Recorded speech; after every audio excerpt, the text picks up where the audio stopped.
तो मूवी की स्टार्टिंग होती है पास्ट को दिखाते हुए, जहाँ हम एक रॉयल फैमिली को देखते हैं। उनके स्टैंडर्ड्स बहुत ज्यादा हाई होते हैं। उसी फैमिली की एक लड़की को एक सर्वेंट से प्यार हो जाता है। वो उसे पसंद करने लगता है और उससे शादी करना चाहता था। लेकिन ये बात जब अपने पेरेंट्स से करता है और अपनी फैमिली को बताता है तो सब उसे बहुत बुरा भला कहते हैं और हंसने लग जाते हैं कि तुमने क्या पसंद किया है, तुम्हें नहीं पता कि हम तुम्हारी शादी भी रॉयल फैमिली में ही करेंगे। उस लड़की को बहुत बुरा लगता है। अपनी फैमिली की वजह से वो सर्वेंट लड़की से शादी नहीं कर पाता और उन्हीं के प्रेशर में आके वो किसी और अमीर लड़की से शादी कर लेता है। सर्वेंट लड़की इस बात की वजह से काफी दुखी हो जाती है। वो बिल्कुल टूट चुकी होती है। वो सोच रही होती है कि अमीर लोग गरीबों में शादी क्यों नहीं करते, क्या हम इंसान नहीं होते। और इसी सोच में एक दिन वो सुसाइड कर लेती है, अपनी जान ले लेती है, क्योंकि वो इस चीज को भुला नहीं पा रही थी। दूसरी तरफ वो रॉयल फैमिली अपनी जिंदगी में खुश थी, उन्हें कोई फर्क नहीं पड़ रहा था। अब उस सर्वेंट लड़की की माँ को ये देख के काफी बुरा लग रहा होता है। वो अपनी बेटी की मौत का बदला लेना चाहती थी। वो एक विच होती है जिसको मैजिक करना आता था और वो किसी को भी कर्ज दे सकती थी। अब वो जाती है उस रॉयल कैसल के बाहर और बोलने लगती है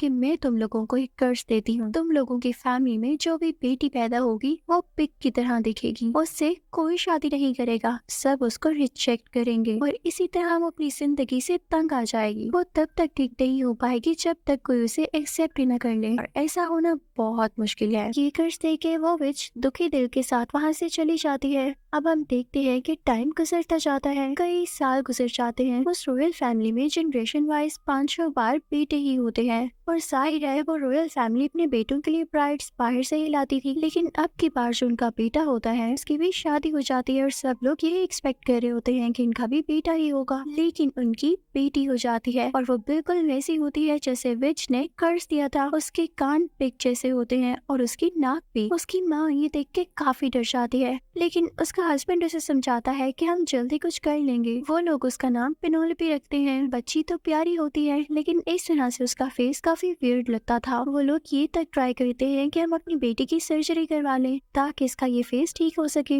लेकिन डॉक्टर्स कहते हैं कि बहुत कॉम्प्लिकेटेड है, यानी सर्जरी नहीं हो सकती। इसमें पेनोलोपी की जान को काफी खतरा है। तो पेनोलोपी के पेरेंट्स डिसहार्ट होके वहाँ से आ जाते हैं। ये बात आहिस्ता आहिस्ता फैलने लगती है और इवन न्यूज में भी ये बहुत बड़ी हेडलाइन बन जाती है कि एक बिग लड़की पैदा हुई है। सब लोगों को वही कर्ज याद आने लगता है जो कि विच ने रॉयल फैमिली को दिया होता है कि आज वो सच हो गया है। एक दिन पेनोलोपी की मदर ने उसे उठाया होता है, तभी उनके घर में एक रिपोर्टर चुपके से आ जाता है। वो इनफैक्ट उस बच्ची की कुछ पिक्चर्स लेना चाहता था ताकि ये न्यूज में दे सके और सारे लोग इसे देख सकें, जो कि पेनोलोपी की मदर नहीं चाहती थी। वो उस रिपोर्टर की आंख को इंजर्ड कर देती है, जिससे डर कर वो रिपोर्टर भाग जाता है। अब पेनोलोपी की मदर सोच में पड़ जाती है कि हमारे घर में कोई प्राइवेसी नहीं रही। हर वक्त मीडिया इस चक्कर में होता है कि किसी तरह से वो घर के अंदर आ जाए और मेरी बेटी की इस तरह की पिक्चर्स लेके वायरल करें। इसका बहुत दिल दुखता था, तो वो एक प्लान बनाती है और वो प्लान ये था कि वो सबको ये शो करेंगी कि उनकी बेटी पेनोलोपी की डेथ हो चुकी है, जिसके बाद कोई भी उन्हें तंग नहीं करेगा। इसलिए वो एक फ्यूनरल करते हैं जिसमें वो रोते भी हैं ताकि सबको यही लगे कि उनकी बेटी की डेथ हो गई है। इसके बाद से पेनोलोपी की मदर ने उसे घर में ही रखना शुरू कर दिया। वो उससे बहुत प्यार करती थी। वो उसे घर में ही पढ़ाते लिखाती, उसे हर चीज सिखाती। बेशक वो बाहर नहीं जाती थी, लेकिन घर में भी उसे हर तरह की फैसिलिटी दी जाती थी। अब वक्त गुजरता जाता है और पेनोलोपी काफी बड़ी हो जाती है। अब वो 18 साल यानी 18 इयर्स की हो चुकी थी। उसकी मदर उसे लेके काफी वरिड थी कि इससे शादी कौन करेगा, लेकिन इस बात का जिक्र वो अपनी बेटी से नहीं करती थी कि कहीं उस बेचारी का दिल न टूट जाए। अब अपनी बेटी की शादी के बारे में वो किसी मैरिज ब्यूरो से बात करती है, जो वहाँ पर उसके लिए अच्छे अच्छे प्रपोजल्स भेजती है। लेकिन बहुत ही दुख की बात कि जो भी लड़का उसे देखने आता था वो उसे डर जाता था और वहाँ से भाग जाता था। आज तक किसी भी लड़के ने उसे पसंद ही नहीं किया। इसी तरह से कई साल गुजरते गए और अब पेनोलोपी 25 इयर्स की थी। पेनोलोपी की मदर हर आने वाले प्रपोजल से कहती कि बेशक तुम शादी ना करो, लेकिन प्लीज किसी को बाहर मत बताना कि हमारी बेटी जिंदा है या यहाँ रहती है। तो वो लोग भी एग्रीमेंट पर साइन कर देते। लेकिन इस बात की वजह से पेनोलोपी की मदर काफी सैड रहने लगी थी कि अब उनकी बेटी का क्या होगा। अब एक दिन एक और लड़का पेनोलोपी को देखने आता है, लेकिन वो काफी बदतमीज होता है ना। वो एग्रीमेंट पे साइन करता है और उन लोगों से कहता है कि मैं ये बात सबको बाहर बता कर ही रहूंगा। अब वो बुरा लड़का बाहर जाकर सबको बताने लगता है कि इस फैमिली में एक बिग गर्ल रहती है और ये बात जाकर वो पुलिस को भी बताता है। पुलिस उसी लड़की को अरेस्ट कर लेती है। कि तुम बहकी बहकी बातें कर रहे हो, हमारा टाइम वेस्ट नहीं करो। अब अगली सुबह होते ही जब वो लड़का बाहर आता है तो वो न्यूज़पेपर देखता है जिसमें उसके अगेंस्ट न्यूज छपी होती है कि ये लड़का फजूल में ही किसी बिग लड़की के बारे में बातें कर रहा है जो कि है ही नहीं। अब वो लड़का प्रिंटिंग प्रेस जाता है और वहाँ न्यूज़पेपर रिपोर्टर से कहता है कि तुम्हारा दिमाग तो ठीक है, तुमने क्या न्यूज डाली है? तुम्हें लगता है कि मैं झूठ बोल रहा हूँ? तुम अभी मेरे फादर को नहीं जानते, वो तुम्हारा बहुत बुरा हाल करेंगे। अब वो रिपोर्टर सिक्योरिटी को बुलाता है कि इसे यहाँ से बाहर निकालो। जब सिक्योरिटी उसे बाहर निकाल रही होती है तो वो कहता है कि मैं अपना बदला जरूर लूंगा। वहाँ पर एक और रिपोर्टर होता है जिसकी एक आंख कवर्ड होती है क्योंकि उसकी आंख नहीं होती। इनफैक्ट ये वही रिपोर्टर था जिसकी आंख पेनोल्पी की मदर ने इंजर्ड की थी। अब उस अमीर और बदतमीज लड़के के साथ मिल जाता है कि ये दोनों मिलकर उस बिग गर्ल को एक्सपोज करेंगे। अब वहाँ से वो एक आंख वाला रिपोर्टर एक कैसीनो जाता है जहाँ पर वो एक लड़के से मिलता है जिसका नाम मैक्स होता है। ये रिपोर्टर मैक्स से कहता है कि मुझे तुम्हारी जरूरत है, मुझे एक काम में तुम्हारी हेल्प चाहिए और इसके बदले में मैं तुम्हें पे भी करूंगा। तो मैक्स मान जाता है। अब मैक्स को ये सारी सिचुएशन बताई जाती है कि वहाँ पर लड़के उसे देखने जाते हैं ताकि कोई तो ऐसा हो जिसके साथ पेनोल्पी की मैरिज फिक्स हो सके। तुम भी इसी तरह उसके घर के अंदर जाना, लेकिन तुम्हारे कोर्ट में एक कैमरा फिक्स किया जाएगा, तुम चुपके से उसकी पिक्चर्स लेते रहना। इस बात के लिए मैक्स तैयार हो जाता है और वो दिन भी आ जाता है जब वो उसके घर जाने वाला था। उसने अपने कोर्ट में वो कैमरा सेट कर रखा था। जब उसके घर जाता है तो देखता है वहाँ पर और भी लड़के हैं जो कि उसे देखने आए थे, लेकिन जैसे ही पेनोल्पी वहाँ पर आती है तो सब लड़के भाग जाते हैं सिवाय मैक्स के, क्योंकि वो तो पर्पसली वहाँ पर आया था, वो क्यों भागता। लेकिन पेनोल्पी भी काफी सैड होकर वहाँ से चली जाती। वो अब अपने रूम में जाती है जहाँ पर एक मिरर लगा होता है। वो तो अपने रूम के बाहर देख सकती थी, लेकिन उस मिरर के दूसरी तरफ वाला इंसान उसके रूम के अंदर नहीं देख सकता था। पेनोल्पी उस मिरर से देखती है कि मैक्स अभी भी नहीं गया। वो उसे कहती है कि तुम यहाँ पर क्यों हो? तो वो कहता है कि आप नहीं जानती मैं यहाँ पर क्यों आया था। इसी के साथ वो एक बुक को देखने लगता है। तो पेनोल्पी उसे कहती है कि ये बुक तुम अपने साथ लेकर जा सकते हो। इसके बाद वो ऐसे शो करवाती है जैसे वो वहाँ से चली गई है, लेकिन मैक्स वहाँ पर फिर से आ जाता है। पेनोल्पी भी उसे देख कर कहती है कि तुम दोबारा क्यों नहीं जा रहे हो? तो मैक्स कहता है क्योंकि मैं नहीं जाना चाहता। तो पेनोल्पी को लगता है कि शायद ही मुझे पसंद करने लगा है और ये पहला लड़का है जिसको मैं दिखने में बुरी नहीं लगी। तो वो मैक्स से कहती है कि अच्छा ठीक है, कल तुम दोबारा आ जाना। इसके बाद मैक्स चला जाता है। अब पेनोल्पी की फैमिली और उसकी मदर काफी खुश होती है कि फाइनली हमारी बेटी किसी लड़के को अच्छी लग गई, और वो सब कल के दिन के लिए काफी एक्साइटेड भी होते हैं। दूसरी तरफ मैक्स भी, क्योंकि उसने उसकी पिक्चर्स जो लेनी थी। अगले दिन मैक्स दोबारा से तैयार होता है और उसी जगह जाता है जहाँ पर मिरर के थ्रू उन दोनों में बातें हुई थी। वो लोग कुछ बातें करते हैं। अब मैक्स उसके लिए म्यूजिक प्ले करता है और वो मिरर के थ्रू ही उसके साथ चेस भी खेलता है। अब मैक्स उससे मिरर के थ्रू ही बातें करने लगता है। वो उससे पूछता है कि क्या कभी तुम मेरे साथ बाहर चलोगी? तो पेनोल्पी उसे कहती है कि नहीं, ये तो पॉसिबल नहीं है। तो मैक्स कहता है कि अच्छा ठीक है, तो मैं घर चलता हूँ और कल दोबारा आऊंगा। अब अगला दिन आ जाता है। मैक्स के कोर्ट में अभी भी वो कैमरा होता है। आज के दिन वो पेनोल्पी के लिए पियानो प्ले करने लगता है। वो जान की पियानो खल बजाने लगता है। तो अब की बार पेनोल्पी उसके सामने आ जाती है और उसे सिखाती है कि पियानो को इस तरह से बजाते हैं और उसे कैसे यूज करते हैं। यहाँ पे मैक्स पेनोल्पी की शक्ल ठीक से पहली बार देखता है। शुरू में तो वो भी काफी डर जाता है, काफी कंफ्यूज होता है कि इंसान है या पेग। जब उसकी नोज को हाथ लगाने के लिए अपना हाथ उठाता है तो उसके कोर्ट में छुपे कैमरा से पिक्चर क्लिक हो जाती है। लेकिन मैक्स अब ऐसा नहीं चाहता था क्योंकि पेनोल्पी उसे काफी इनोसेंट लग रही थी।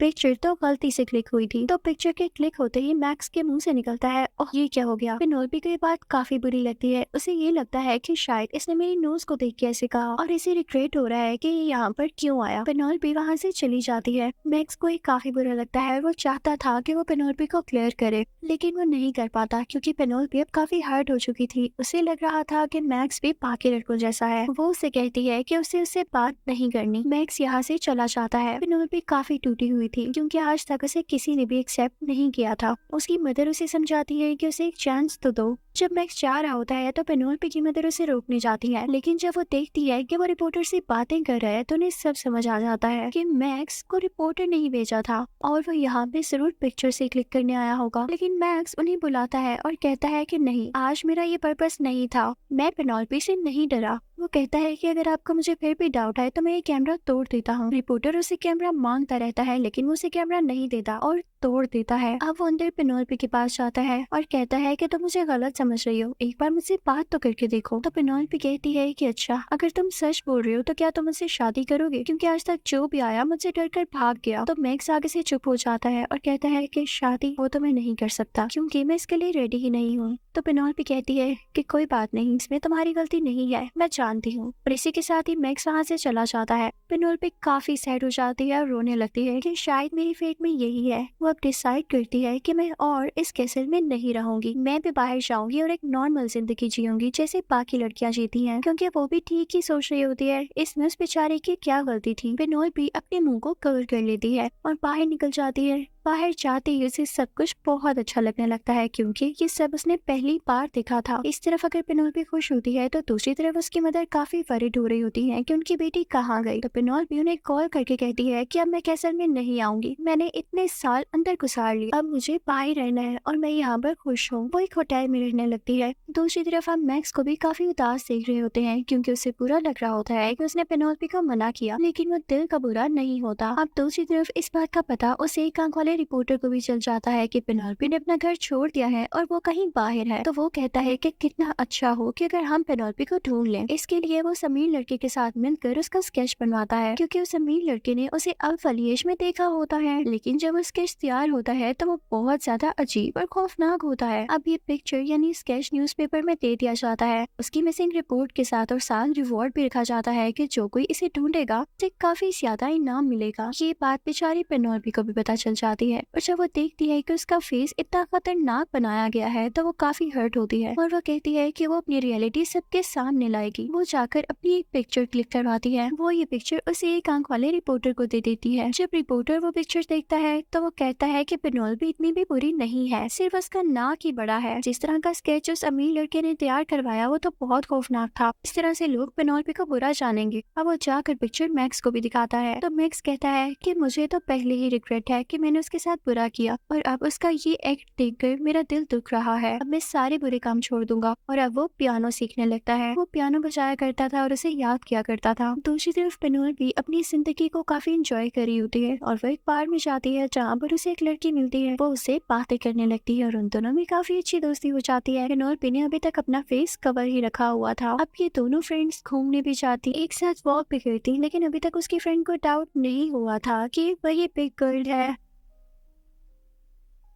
जहाँ एक दिन ये लोग वॉक कर रही होती है कि पेनोल्पी की मदर उसे देख लेती है। वो उसके पीछे जाने लगती है, लेकिन पेनोल्पी भागते भागते एक बार में आ जाती है, क्योंकि वो घर वापस जाना नहीं चाहती थी। लेकिन बार में आते ही पेनोल्पी बेहोश हो जाती है। जब उसकी दोस्त उसे होश दिलाने के लिए उसका मास्क हटाती है तो वो उसकी पिक जैसी नाक देख लेती है और उसे सब कुछ पता चल जाता है। और वहाँ पर पेनोल्पी की मदर भी आ जाती है, जो कि उसे वापस घर ले आती है। लेकिन जब पेनोल्पी की आंख खुलती है तो उसे बहुत सारे फ्लैशेस अपने मुंह पर पड़ते हुए फील होते हैं। वो जब उठ के बैठती है और विंडो से कपड़ा हटाती है तो उसे पता चलता है कि बाहर तो मीडिया वाले हैं और बहुत सारे लोग उसके बारे में जान चुके हैं। अब रिपोर्टर्स उसे क्वेश्चनिंग करने लगते हैं तो वो सब कुछ बताने लगती है। तो बाहर के लोग कहते हैं कि पेनोल्पी इतनी भी बुरी नहीं है, वो तो फ्रेंडली भी है, और हम यही समझते थे कि ये रूड है, बहुत बदतमीज होगी और किलर भी होगी। अब पेनोल्पी की मदर को भी इस बात से कोई इशू नहीं था, बल्कि वो लोग खुश थे कि मीडिया और बाकी के लोग उन्हें पसंद कर रहे हैं। अब पेनोल्पी की मदर उसे पहली बार खुशी से इजाजत देती है कि जाओ अपनी फ्रेंड के साथ जहाँ मर्जी घूमो। और यहाँ पे पेनोल्पी खुशी खुशी अपनी दोस्त के साथ घूमने लगती है।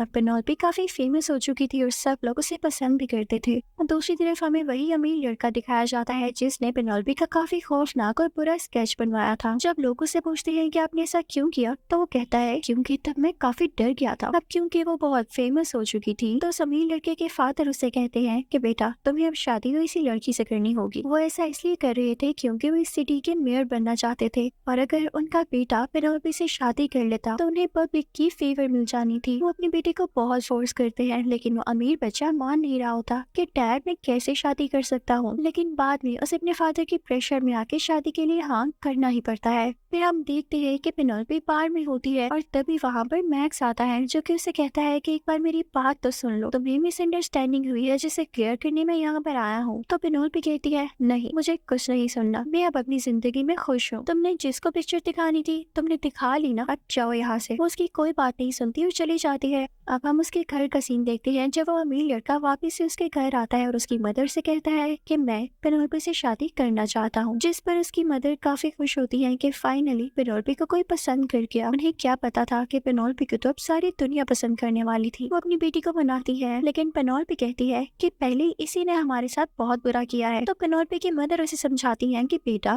रिश्ता अच्छा है, हाँ कर दो। पेनोल्पी को हाँ करना ही पड़ता है। अब एक बहुत बड़ी पार्टी अरेंज होती है जिसमें पेनोल्पी की और उस अमीर लड़के की फैमिली होती है। वो एक फैमिली इवेंट होता है जिसमें मैरिज डेट फिक्स होनी होती है, लेकिन तभी वहाँ पर मैक्स आ जाता है जो कि पेनोल्पी को समझाने आया था कि ये अमीर लड़का बहुत मतलबी है और सिर्फ तुमसे मतलब के लिए शादी की जा रही है। लेकिन उससे पहले ही वही अमीर लड़का उसके सामने आ जाता है और कहता है कि नहीं, मैं तो पेनोल्पी से प्यार करता हूँ। अगर मैंने उससे शादी ना की तो उससे कोई और भी शादी नहीं करेगा। वहाँ पर मैक्स कुछ नहीं बोल पाता और चला जाता है। वो पेनोल्पी को बताना चाहता था कि वो उसे कितना प्यार करता है। पहले वो उसका फेस देख के कंफ्यूज जरूर हुआ था, लेकिन वो ऐसा नहीं कि उसका स्टैंडर्ड ब्यूटी हो। अब वो एक आंख वाला रिपोर्टर वहाँ पर आता है। वो मैक्स से कहता है कि मैं जानता हूँ तुम पेनोल्पी से सच्चा प्यार करते हो, जबकि वो अमीर लड़का ऐसा नहीं करता। तो मैक्स कहता है जाने तो यार, वो कौन सा मुझसे प्यार करती है, मेरे प्यार करने से क्या होगा, कर्ज तो उसका फिर भी नहीं टूटेगा, क्योंकि उसे लगता है कि मैं उसके लिए राइट इंसान नहीं हूँ। तो वो रिपोर्टर कहता है कि तुम फिक्र नहीं करो, मैं दुनिया को सच बताऊंगा और पेनोल्पी के दिल में तुम्हारी से दोबारा से वापस लाऊंगा। अब वो रिपोर्टर वहाँ पर जाता है जहाँ पर इवेंट हो रहा होता है और पेनोल्पी की मदर से मिलता है और उनको बताता है कि एक लड़का है जो कि आपकी बेटी से सच्चा प्यार करता है और वो उस दिन शादी करने से इसलिए मना कर रहा था कि हो सकता है कि ये वन साइडेड लव कर्ज को तोड़ने के लिए काफी ना हो। लेकिन पेनोल्पी की मदर कहती है कि नहीं, अब तो उनकी शादी होने वाली है, मैं ऐसा नहीं कर सकती जिससे मेरी बेटी हर्ट हो। लेकिन किसी को क्या पता था,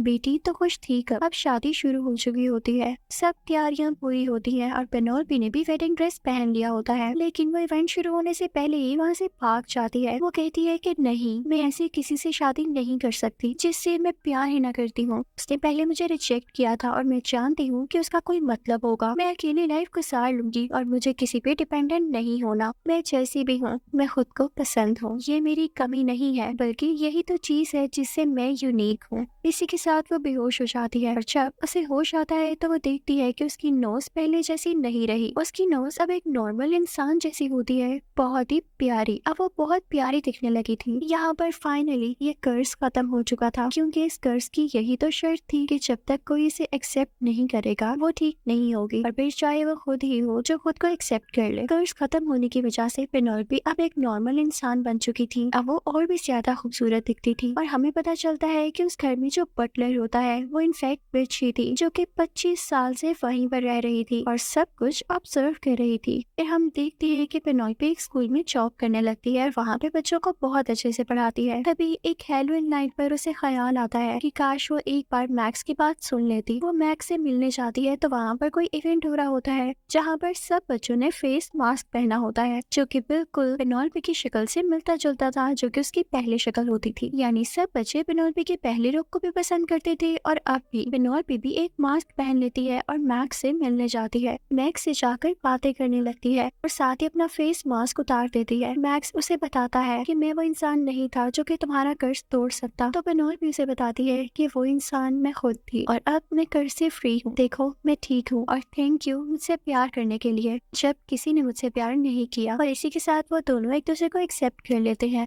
काफी खुश रहने लगते हैं। फिर हम देखते हैं कि ये मूवी यानी ये स्टोरी जो हम देखते आ रहे हैं वो ये दोनों स्कूल के बच्चों को सुना रहे थे और इसी सीन के साथ ये मूवी यही एंड होती है। Thank you for watching.